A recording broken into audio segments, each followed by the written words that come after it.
Go to butcherbox.com/weighing in and you will get 2 pounds of ground meat for life with your membership and $10 off on your first box. But overall, I think it's going to be a great fight. I think Zombie's getting overlooked. Don't get me wrong. I think Volk is extremely talented. He's going to put the pressure. He's going to make him fight at a fast pace. And I just think the speed is definitely going to be the biggest difference. I think Volk is going to be faster all the way around, from the punching to the takedowns, that top pressure, ground and pound, all of those things.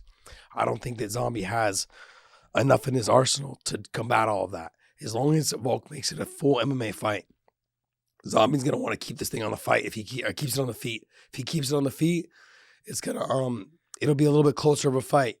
But I think that Volk's gonna have a better chance of mixing this up so much better from the wrestling, from all the kicks, especially the kicks. You go kicks to the wrestling, getting that top pressure, ground and pound. I think he's gonna have a great chance. I kind of look at it the same way you do, a little bit different in that I believe that Zombie will try to take Volkanovski down.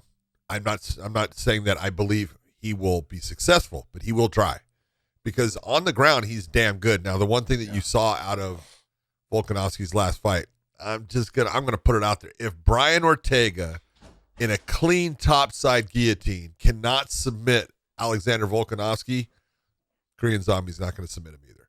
And so it's going to come down to power. They both have power, but Volkanovski has a higher output. Volkanovski is he's incredible. You got to give it to him. The man is just a stud. And I love the Korean Zombie, and I think it's going to be a great fight. I just think systematically as the fight goes on, you're going to see Zombie starting to break down, where Volkanovski is going to continue to build and get stronger and just continue to put the pressure and pace on him and eventually wear him out. I honestly think he might get rid of him by about the late part of the 4th round or so. But it's a great fight, and it definitely could go the other way. Zombie could land a big shot. Anybody can be put out, but Volkanovski has proven that he's got a good chin. He's got incredible toughness. The guy is he's a champ, man, and you got to give it to him.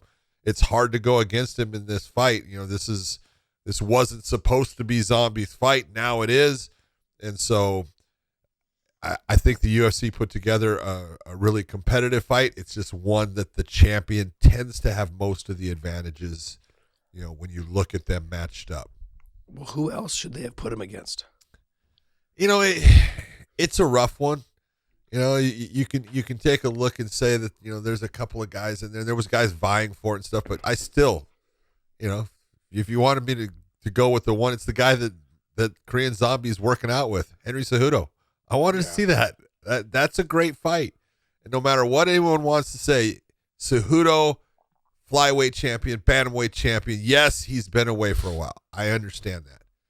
But with Volkanovski, what better fight could you have put together than a guy that held 2 titles in 2 different weight classes? It only, in my opinion, builds Volkanovski if he gets the win. And if he doesn't and Cejudo pulls off a miraculous, victory, look at what you got. Yeah. The first guy ever to win 3 different weight classes. Unbelievable. Yeah. But Dana's afraid of that, I think, because I think so too. Because Henry could just leave, do what he did in Too much. the bantamweight division. Yeah. Done it to him before. He's not going to do it to him again.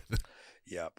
But I mean, there is Petr Yan, or however you want to say it. I'd like to see that fight as well. Yeah, but he's already scheduled to fight Aljamain. Yeah, I understand. But I'm saying, though, I would have liked to have seen that fight as well, or that down the line, I'd like to have seen that fight. Yeah, I would love to see that fight. Well, they have worked out together. They've trained together and stuff. So, I didn't know that. Oh yeah, I've watched sparring sessions between Volkanovski and Yan, and they get after each other. So it would be an interesting fight. It'd be fun. Good.